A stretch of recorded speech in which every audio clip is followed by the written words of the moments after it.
Hey y'all, welcome back to Mulberry Branch Farm. My name is Ashley and today we are harvesting out of our garden. And quite honestly, I'm trying to beat the storm. We are finally getting the rain that we've been hoping for, but of course it's come right as I am ready to do one of the things I've always been scared of. And that, my friends, is pressure canning. The garden is not gonna wait on me. Not gonna wait on me at all to get over my fears. So since I can't ask the plants to, oh my goodness, jungle. Since I can't ask them to stop growing so that I can have time to get over my fears, I'm just gonna come out here and I'm gonna pick a couple of things. I've oh, my loofahs, oh my God! I am so sorry, but like these, oh my God. Oh!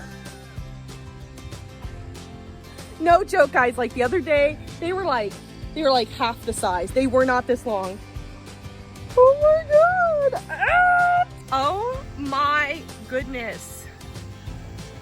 Those are impressive. Usually in zone 5B, these guys need a really long growing season. Now I did start these inside like around March when I probably should have, but they were just really slow to start. So I really wasn't sure if my loofahs were gonna do anything, but it looks like they might, and just in time because I'm also gonna tackle another fear here soon, and that is making goat milk soap because I'm getting so much milk. I finally got my license to sell it as pet quality here in Indiana, but everybody's a little stretched thin and some people don't know how great goat's milk is, so I might have to use it elsewhere, and it looks like I'm gonna have a chance to do that. But like I was saying, the garden is not going to wait on me. It's not gonna wait. Look at these banana peppers. Oh my gosh, beautiful. Oh man, it is just so humid and so heavy, but sometimes those are the best times to be like out in the garden. So today we're gonna be pulling all of these banana peppers. I've got jalapenos, banana peppers. I've got tomatillos that are coming in over there. I've got cucumbers. I've got so many things, so much that I know this is not going to hold all of it. But I do need to start getting things prepped for canning. So because I'm going to be canning, actually I'll be canning either today or tomorrow, some meat as my first canning kind of adventure. So we will see, but I feel like I need to can some of these. Of course, we'll give some to neighbors and friends and family, but the garden's not gonna wait on me. So I'm gonna go ahead and harvest. So let's harvest some of these banana peppers and whatever else we find in this garden.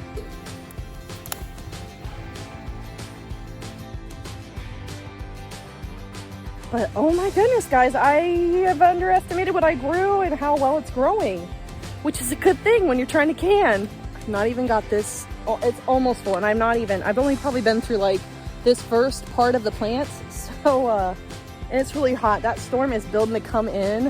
All right, that didn't hardly even touch my banana peppers. I filled up the banana peppers and I went back in and I decided to start on jalapenos. We really like to grow jalapenos because we just like a little bit of heat in our food.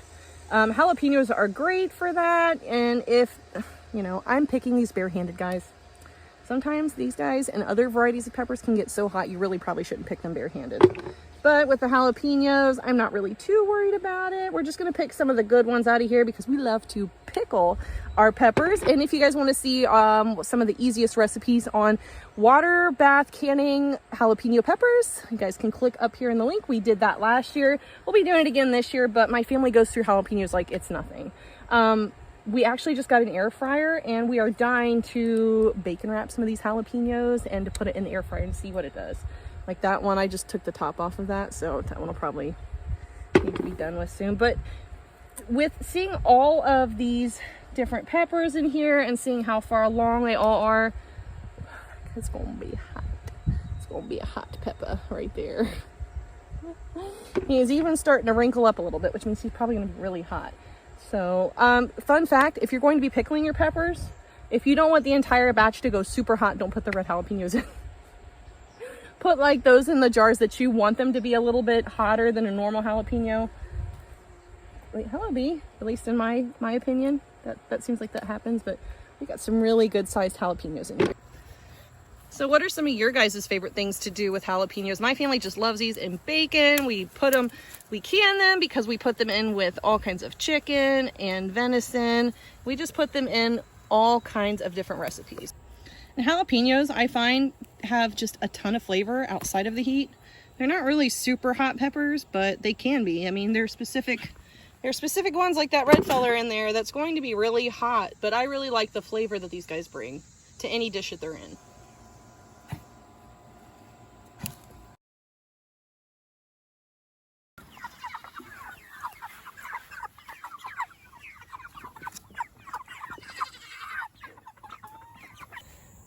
And there she sits, folks, empty and without a single chicken in it.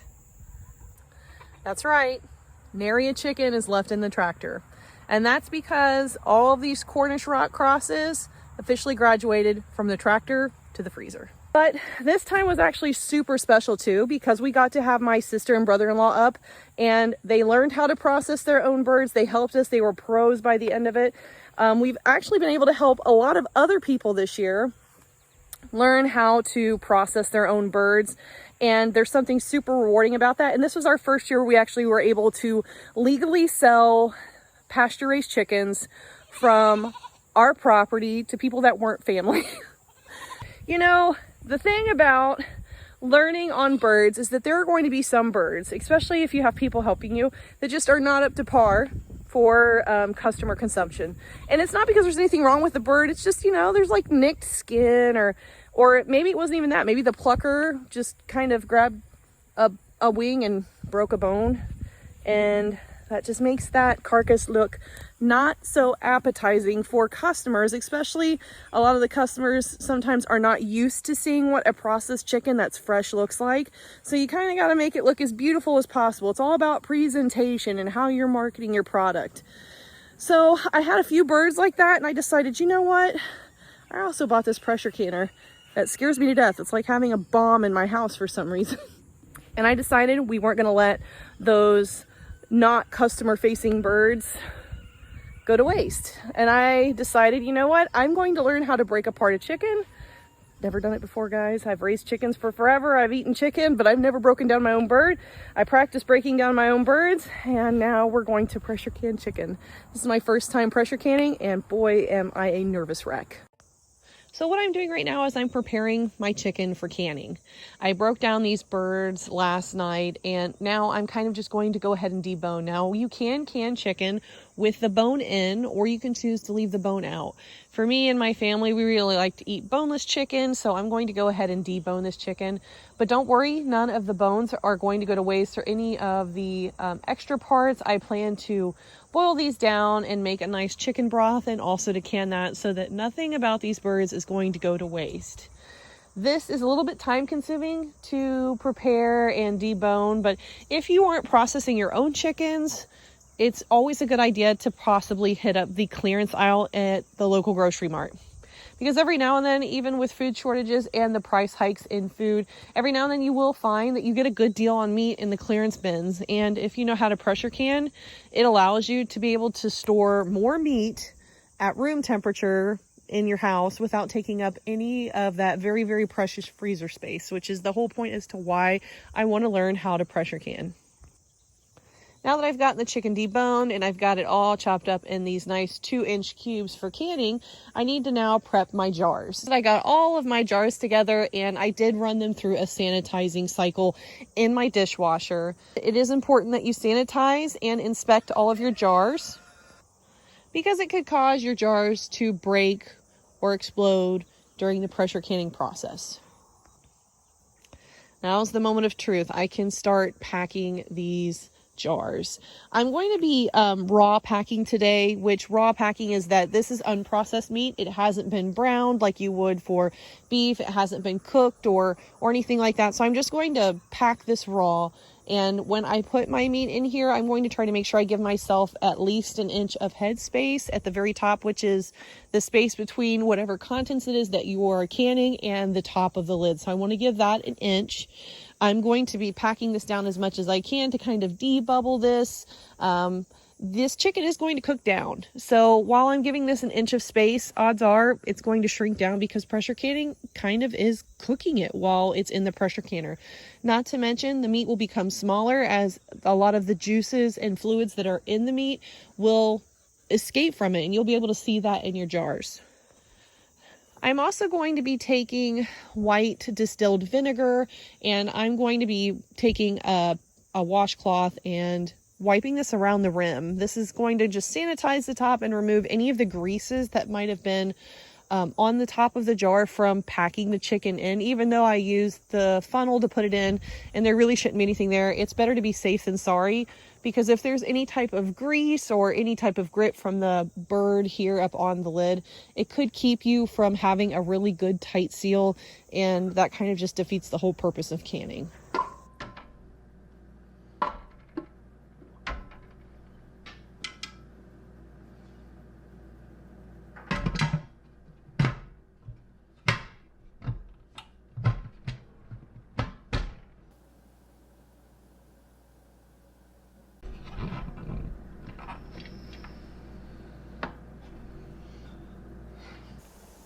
This makes me so nervous.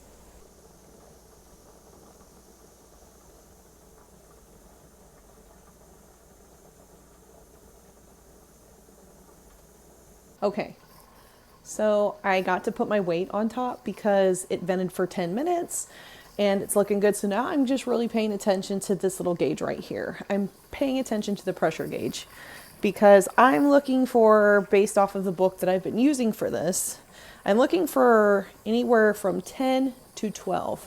I don't want it to get too far past 13, and I don't want it to get below 10 after I get it up to that pressure.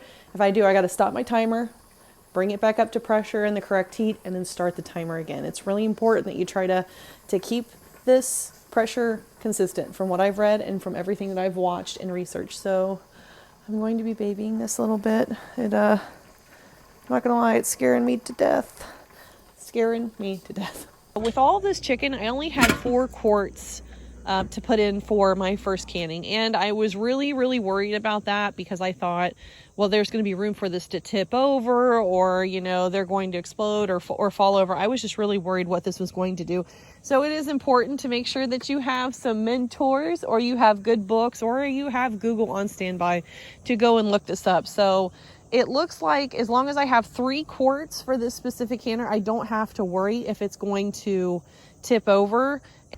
But if you're still concerned, it is okay to go ahead and put in jars of water to kind of buffer around to keep them from knocking around or falling over. That's not going to hurt it at all. Thank you so much from Tangi at Freedom Homestead for letting me lean on you a little bit while I was doing this. It was very much appreciated. I'm never surprised at the community, because the community between homesteaders or prepsteaders, farmsteaders, anybody that likes to do food preservation or prepping, they're just a very tight-knit community that's really apt to knowledge share. They love to help one another out. All right, y'all, it's been,